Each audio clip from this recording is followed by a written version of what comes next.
Good morning, everybody, and happy Friday. Great to be with you on this Friday morning.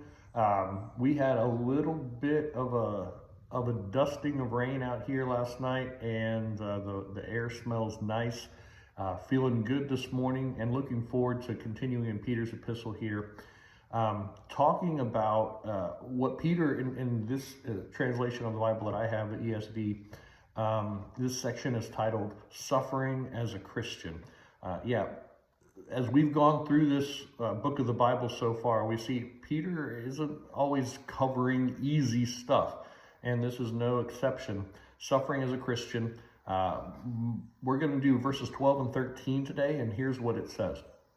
He says, "Beloved, do not be surprised at the fiery trial when it comes upon you to test you, as though something strange were happening to you. But rejoice insofar as you share Christ's sufferings, that you also may rejoice and be glad when his glory is revealed." Again, a difficult topic. He says, don't be surprised when the fiery trial comes. And that phraseology might give us a question right up front. What is the fiery trial? And there's a lot of different thoughts on this. Different theologians think different things. I really think what he's talking about, if you take these two verses together, the fiery trial, when you do something to purify a metal, you run it through fire to burn out the impurities, and what comes out is the pure metal. Like to get pure gold, you've got to heat it up, melt it, burn out the impurities, and then you've got the pure gold that remains. And the way this is worded here happens in a way that kind of gives that same connotation. Peter says, don't be alarmed when you've got a difficult time that heats you up, that melts you down. Don't be surprised as if it's, or act surprised as if it's something strange. This is what happens to reveal the purity. For people of God, a lot of times we think, well, if I'm acting good, if I'm living the right way, if I believe in Jesus, things should be nice and easy for me.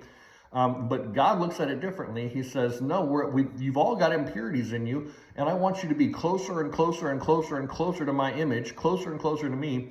And so there's going to be trials. And in those trials, we're tested. And what we want to remain is the purity of the gospel in us. If we fail, if we give up, if we abandon the purpose, so to speak, when we have these fiery trials, what that reveals in us is that we're not the pure thing. And through this fiery trial, Peter's saying, hey, just stay strong. Just stay strong and don't be surprised about it. But be honored, basically. He says, rejoice that you're sharing in Christ's sufferings, that you also may rejoice and be glad when his glory is revealed. When you come through this fiery trial, what is revealed in the end is not you, but Jesus.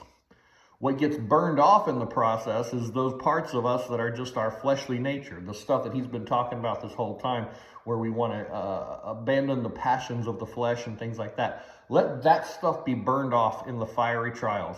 It'll be here in just a little while talking a little bit more about what kind of things are going to get burned away, so to speak, or what types of things that we're addressing here.